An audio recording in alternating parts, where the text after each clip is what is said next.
Ok, donc bonjour à tous. Donc Christophe Leteau, donc je viens de l'université de Mons en Belgique. Donc je travaille dans un département de génie mécanique. Le travail que je vous propose aujourd'hui a été réalisé en collaboration avec l'INSA Centre Val de Loire pour la partie expérimentale et porte donc sur la modélisation de l'usure pour des outils de coupe en usinage.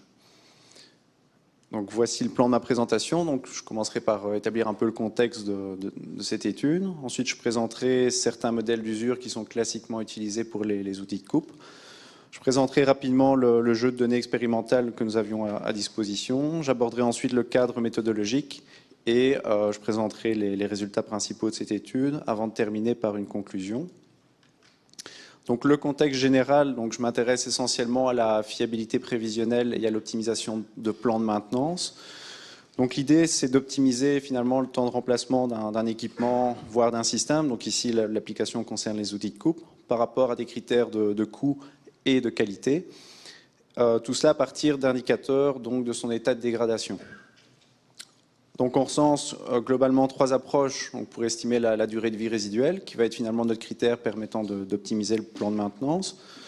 Donc on a finalement la fiabilité statistique qui va se baser sur un retour d'expérience sur des temps de défaillance qu'on aurait observé sur des équipements similaires. On a donc l'approche dite du condition monitoring où on va suivre une variable qui est corrélée à la dégradation physique. Donc, on va estimer le temps d'atteinte de cette covariable d'un seuil critique pour l'état de dégradation. Et finalement, on a la dernière approche qui est la modélisation physique de la dégradation, où on cherche donc à modéliser les mécanismes physico-chimiques qui vont mener l'équipement à sa ruine, tout en tenant compte des incertitudes liées à ce processus. Donc l'usure des outils de coupe, donc on a différents mécanismes qui interviennent, donc je ne vais pas les détailler ici. On s'intéresse principalement à l'usure en dépouille, donc vous avez une image qui représente un outil de coupe en tournage pour la réalisation d'une pièce.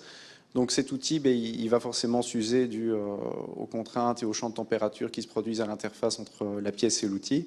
Et l'usure en dépouille, c'est celle qui se manifeste entre la face de l'outil et la partie déjà usinée de la pièce. Donc c'est une usure qui a une importance puisqu'elle va influencer la qualité de la pièce produite. Et donc cette usure, elle est mesurée, donc c'est une longueur dimensionnelle, donc qui est en fait la hauteur du front d'usure ici endommagé sur l'outil. Donc dans la littérature, on retrouve pas mal de modèles analytiques qui vont exprimer le taux d'usure en fonction de différents paramètres, donc les paramètres de coupe, des variables physiques, etc. Ici, l'idée, c'est de plutôt utiliser un processus stochastique pour prendre en compte les incertitudes sur l'évolution de cette usure en dépouille. Donc vous avez ici une représentation typique de ce type d'usure en dépouille. Donc on a trois phases, donc une phase d'amorce, une phase stationnaire et une phase accélérée. Et également, la vitesse de coupe, donc c'est un paramètre de coupe en usinage, va influencer le taux d'usure. Donc plus la vitesse de coupe est grande, évidemment, donc plus le taux d'usure sera important. Alors également, pour information, donc, tout cela fait l'objet de normes, et donc on définit un seuil maximal d'usure en dépouille établi à 0,3 mm, qui correspond donc à la défaillance de l'outil. Donc les objectifs pour cette étude, c'est de proposer un modèle d'usure stochastique qui puisse reproduire donc, le comportement de l'usure en dépouille en vue de faire la fiabilité prévisionnelle. Donc on va calculer la durée de vie résiduelle et qui soit apte à prendre en considération des vitesses de coupe variables. Donc pour les données expérimentales, donc ce sont des essais qui ont été réalisés en tournage. Donc il y a plus d'informations sur le protocole expérimental dans l'article. Donc essentiellement, il y a deux jeux de données. Donc un premier jeu de données qui va reprendre des évolutions d'usure en dépouille pour des outils de coupe identiques et un deuxième jeu de données où on aura des évolutions d'usure en dépouille pour des vitesses de coupe différentes. Donc voici une représentation de ces deux jeux de données. Donc sur la gauche, vous avez donc l'usure en dépouille qui a été collectée chaque minute sur 28 plaquettes et à droite, vous avez donc alors seulement trois jeux de données pour des vitesses de coupe différentes qui sont donc à 340, 390 et 440 mètres par minute. Donc au niveau du cadre méthodologique, donc le processus qui est utilisé, c'est un processus gamma stochastique. Donc, je ne vais pas rentrer dans les détails mathématiques du modèle. Donc, ce qu'il faut retenir, c'est que c'est un processus de diffusion dont les accroissements sont strictement stationnaires. Et il y a une dépendance au temps aussi pour ce type de processus. Donc ce processus il est caractérisé par deux paramètres. Donc il y a la fonction de forme qui va permettre finalement de donner la forme globale du modèle de dégradation considéré et un paramètre d'échelle. Donc ici nous avons utilisé un modèle qui est recensé dans la littérature pour la fonction de forme. Alors ce processus, on peut caractériser son espérance mathématique et sa variance via donc, les deux équations suivantes. L'estimation de ce processus, elle peut être faite de deux façons, donc soit par maximum de vraisemblance, c'est un peu délicat quand la fonction de forme est complexe, ou soit par la méthode des moments, donc on va chercher à égaler donc l'espérance et la variance du processus pour des points particuliers du jeu de données. Alors, le lien entre donc, un modèle de dégradation et la fiabilité donc, va faire intervenir un seuil de dégradation limite qui correspond à la défaillance. Et dans le cas du processus gamma, donc, vous avez la relation analytique suivante donc, qui lie donc, les paramètres du modèle, la valeur initiale ou la dernière valeur qui a été mesurée concernant l'usure en dépouille et la valeur seuil ZC. Alors, si jamais, à nouveau, d'un point de vue analytique, c'est un petit peu trop difficile d'obtenir cette relation, on peut recourir à des simulations de Monte-Carlo qui visent à simuler des trajectoires d'usure jusqu'à ce qu'elles atteignent le seuil de défaillance. Alors, concernant la durée de vie résiduelle, on va simplement la calculer à partir de la loi de fiabilité qui aura été obtenue au préalable. Alors, à côté de ce modèle de dégradation, donc on a un modèle de durée de vie empirique en usinage, donc qui va lier la vitesse de coupe à la durée de vie d'un outil de coupe pour des conditions données. Donc c'est le modèle de Taylor qui est présenté ici, donc trois paramètres. Donc T c'est la durée de vie de l'outil de coupe, VC donc c'est la variable d'influence, donc la vitesse de coupe, et deux constantes du modèle. Donc ce modèle est ajusté par régression. Donc comment on va finalement prendre en compte la vitesse de coupe dans le processus gamma stochastique? Eh bien, on va simplement venir ici modifier deux paramètres du modèle, donc les paramètres A et B, en fonction des paramètres que nous aurons obtenus à partir de la loi de Taylor. Donc j'en viens maintenant au résultat. Donc on a procédé donc à l'ajustement donc de ce processus gamma donc sur les données d'usure en dépouille sur les 28 plaquettes. Donc on a le tableau qui reprend les principales valeurs des paramètres. Alors à noter que si on observe les données, j'y reviendrai par après, on observe une cassure dans l'évolution de l'usure en dépouille pour un temps compris entre 9 et 10 minutes, ce qui nécessite l'utilisation de deux sous-modèles et non pas d'un seul modèle global pour le processus gamma. Donc c'est ce qu'on retrouve ici dans les évolutions. Donc sur la figure de gauche, donc vous avez les points qui sont donc les données expérimentales. La courbe en verte est l'espérance mathématique du modèle, donc du processus gamma, et les courbes en rouge représentent l'intervalle à plus ou moins une fois l'écart type. À droite, vous avez donc les mêmes évolutions analytiques et également des données qui ont été simulées à partir du processus gamma.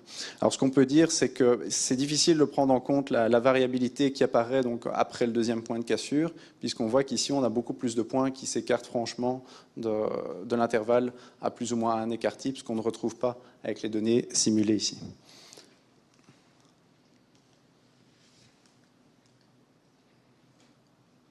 Okay. Donc, au niveau des résultats, donc, il y a d'abord eu l'ajustement, puis on va s'intéresser maintenant à la capacité du modèle à obtenir la fiabilité prévisionnelle et la durée de vie résiduelle. Donc pour cela, on suit une évolution d'usure en dépouille au cours du temps. Donc l'idée, c'est qu'à chaque point de mesure, donc à chaque minute, on va, par simulation Monte-Carlo, simuler un nombre important de trajectoires. On va collecter les temps d'atteinte de ces trajectoires avec le seuil donné. On ajuste une distribution statistique, ici une distribution log normale sur ces temps, et on calcule classiquement donc la fiabilité statistique correspondante et la durée de vie résiduelle. Donc vous avez ici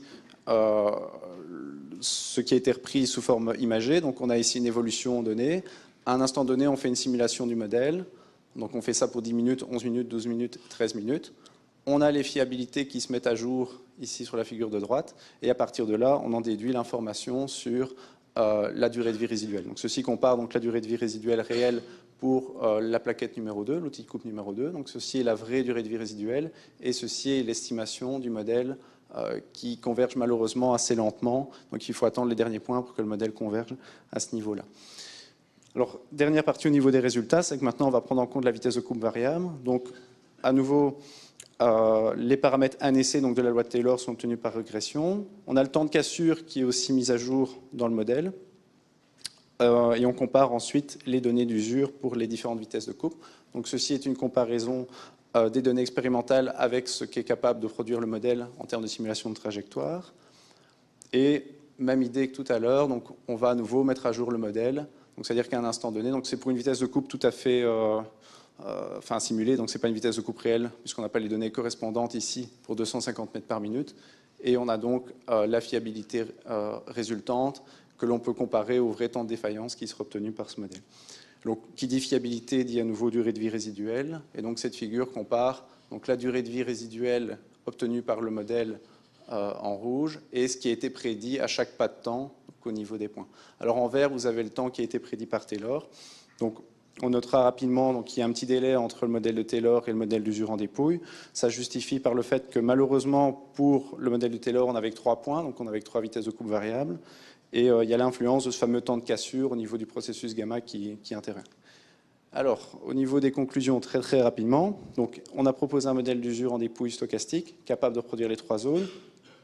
Donc on a utilisé la loi de Taylor justement pour prendre en compte la vitesse de coupe variable. Et l'idée, c'était d'illustrer un peu une méthodologie qui vise à actualiser une loi de fiabilité, donc en fonction de la dernière mesure effectuée, afin de prédire la durée de vie résiduelle dans un objectif d'optimiser les temps de remplacement ou de maintenance au sens large. Donc, perspective au niveau de ce cas d'étude, donc ce serait de faire une nouvelle campagne d'essai pour disposer de plus de points de données pour le modèle avec la vitesse de coupe variable. Éventuellement, envisager une autre fonction de forme ou un autre type de processus gamma au niveau de l'aspect stochastique. Appliquer cette méthodologie pour des opérations d'usinage dans un contexte industriel, parce qu'ici, c'est dans un contexte d'essai accéléré où on maîtrise bien tout ce qu'on fait.